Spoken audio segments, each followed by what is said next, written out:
Hey, Seth Lewis, founder of Momentum U. Hopefully, you're having a great day and everything's going well. Today, we're going to talk about a couple of things. One, as the season wraps up, 2020 has been a crazy year. So, I hope you're finishing the year strong and things are going, well. There's been two types of organizations that I've heard from and talked to, and there's been two things. One has been you've either been out there killing it and crushing it, or COVID has been something that has crushed your business. And I feel for either way. It's a tough time because if you're doing well, then there's some that aren't. But one of the things I want to talk about today and give some insight to is, how do you kill it in 2021, and what should you be doing as far as building momentum around, for your organization? If you didn't yet, if you haven't had a chance to pick up my recent book, Momentum, where mindset meets strategy, 7 steps to start it and keep it in business forever. So, there's a lot of great things that you can read and, learn from this. I appreciate you pick up a copy, and if you would, be a part of that. But I want to look at these 3 steps to having a successful 2021, and what are they and what do they look like? And the first thing that I want you to do is I want you to think about 2020 and reflect on, has it been good for your business or has it been bad? And what has the effects been of 2020? And I want to, when I talk to people, I'm always listening, and I do a lot of connecting calls and hear from a lot of people and work with business owners. And one of the stories or conversations that I was having was around, an organization that, and this was a couple. It was actually ironic because a couple people told me similar things, but they're having their best year ever. And this was a corporate company. But one of the things that was interesting was the reason they were having their best year ever was because they didn't have the travel that they usually do. So all that money was still falling to the bottom line of their organization. And when you think about it, their customers were still buying. So they were having a great year and a great business, season. But the question that I asked is that sustainable? So is it sustainable to not travel and to do those things? So the answer is no, because if your competition goes to the shows or the recruiting events or whatever your industry is, they're the ones that are going to eventually succeed, and you're going to lose your market share. So thinking about that, how are you going to plan for 2021 knowing that? I bring that up because there's a lot of times or areas that these things could be overlooked. So you had a good year, you think, well, it's not affecting me, or you don't understand why. So the first thing that you want to do before you prepare 2021 is you really want to evaluate what happened in 2020 and understand the effects that COVID or, might have had in your business or organization. That is so important. The second thing that, I want you to look at and think about is, what do you want to achieve? So understanding what you want to achieve in 2021 is the second thing. And you say, well, that's easy, right? This is what I want to achieve. I want to be a 1 million, 5, 10. I had a client that wanted to go to 100 million. That's fine. That's great. But here's the next thing. This is the big thing that I want you to pay attention to. Why do you want to get there? What does that do for you? And I want to point that out and highlight something here. Getting to $100 million, and I asked the individual this question: what does that do for you? The individual told me, and they said, Seth, that creates, I can pay for college for my kids. It creates job or security for my family. I can do investments and get into, other businesses and all that type of stuff. And I said, well, Is it really the 100 million that gets you there? Or should we be developing a plan now around those areas? So why don't we create a plan that is in alignment with getting your kids, providing for their college, creating maybe the security or the stability that you're looking for. The number is a facade. It's a myth. It doesn't work that way. I can assure you. I have people on all sides that I talk to and deal with. And when they get to there, what they wanted when they were a smaller organization, they still want it.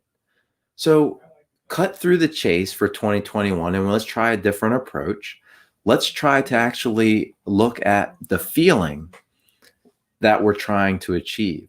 So first, you're good at this and everybody's good at this. What do you want for 2021? Oh, we want to have this many trucks, this many equipment, this many customers. What does that many customers do for you and your business? So that's the kind of stuff that we want to be looking at and we want to be talking about. So, hopefully, that makes sense, as far as, what we're doing. And then we start to create the plan of, how that's going to be. And when you start to create a plan around what's best for you, that is going to be the ultimate success. That is going to lead you to your best 2021 because it's going to help you get there. But because now you're starting to build your plan around not something that isn't going to get you where you want to go. Getting X number of accounts, clients, or whatever, you're ultimately searching for the feeling and what the effects of that would be. So if we build a plan around that, you may realize that you don't really need to do that. I can tell you from this example that I did, the $10 million to $100 million guy, that he could do the same thing at 10 million that he could do at 100 million if it's set up the right way. When I'm talking about quality of life and the things that were important to this individual. So that is very important. The third thing that we're going to look at is, or what I want you to look at is, identify what is holding you back. And you say, well, I don't know what that is. There's a couple of things that you can do. You can do I say it a lot, a deep dive and look and say, well, what is holding me back? Is there a trend here? If I look at the last 3 or 5 years of my business, where have I continually seen that I go up and I follow and go down, right? So if that's the case, or you might say, well, I'm new in business. Well, look at some of your past history and see, what really went on there.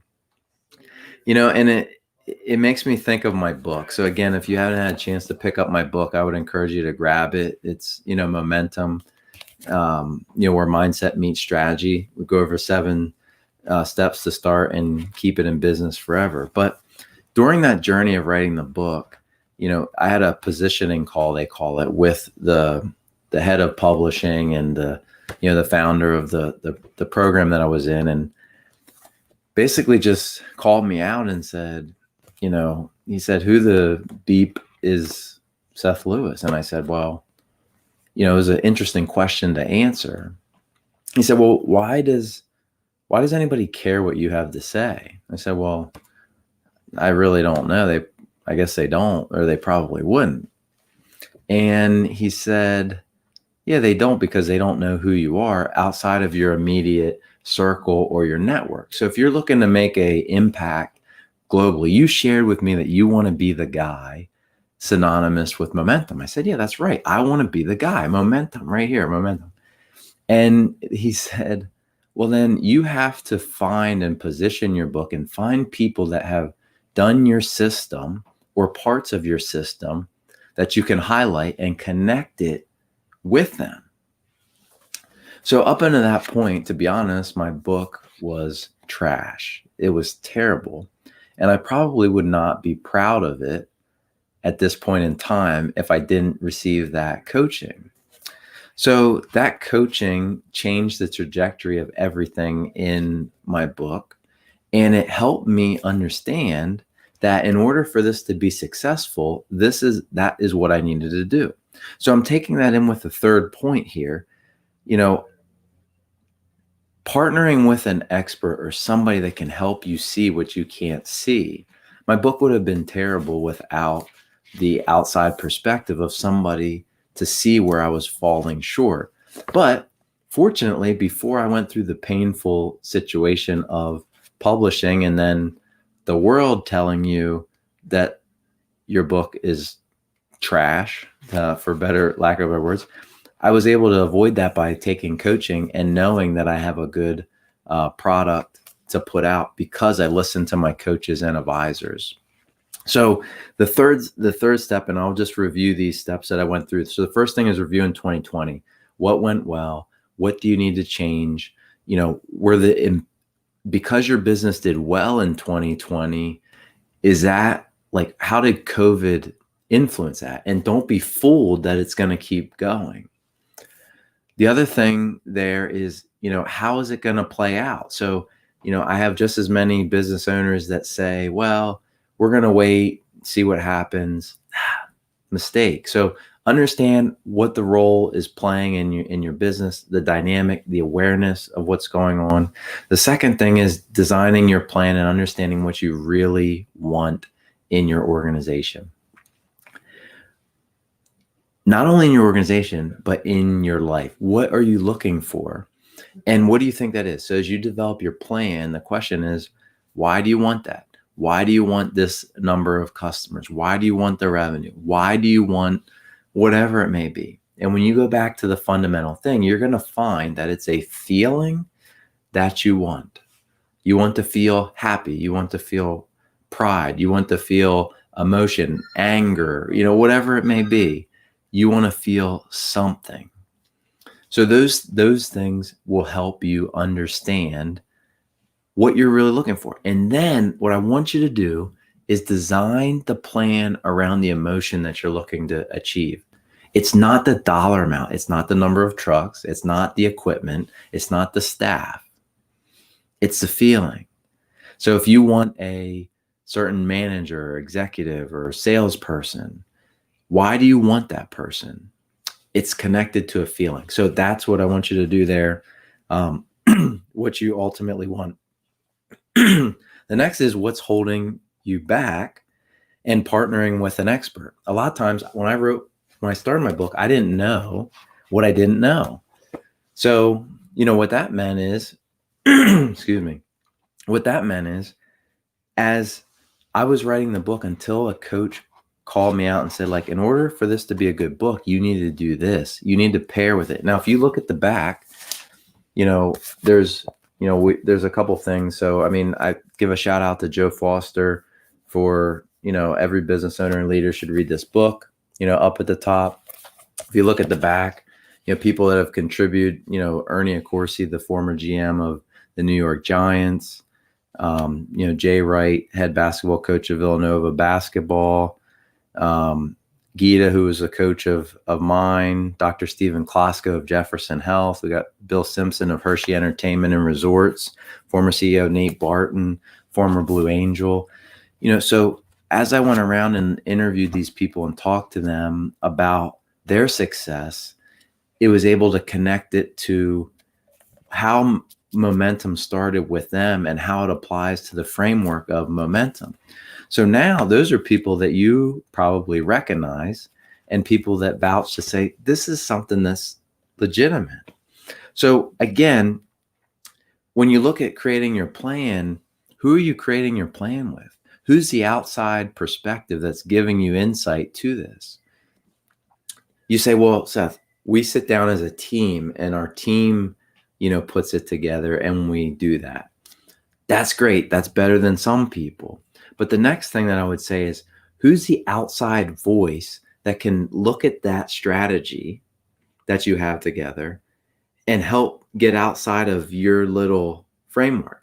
So in larger organizations, that's why you have executive boards and you have all these other things that can give different perspectives, because they sit on boards of all these different corporations and blah, blah, blah.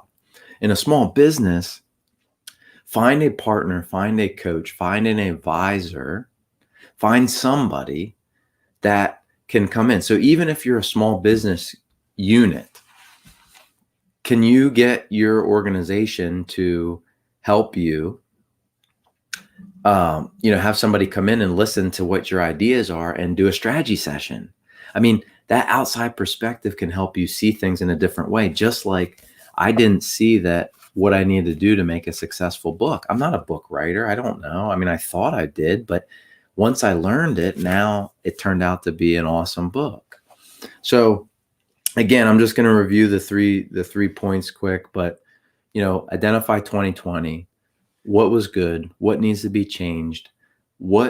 Make sure that you don't confuse the success of 2020 if you had it. There's a lot of businesses that were successful. I understand a lot had challenges, but don't confuse the success and just accept it. Understand why. And the example that I gave earlier was organizations that travel a lot. They saved millions of dollars in travel expenses.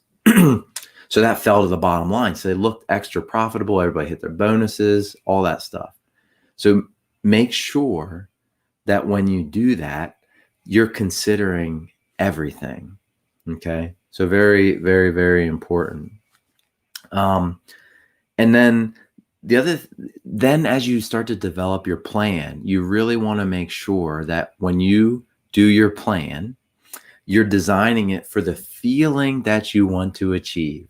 So not the revenue, not the total dollar, not the trucks, the feeling of security. How do you design a plan that gets you want? Because when you have the ultimate, when you design the plan and are living your best life, you're going to be the best in everything, and all the money and sales and everything else are going to fall in line.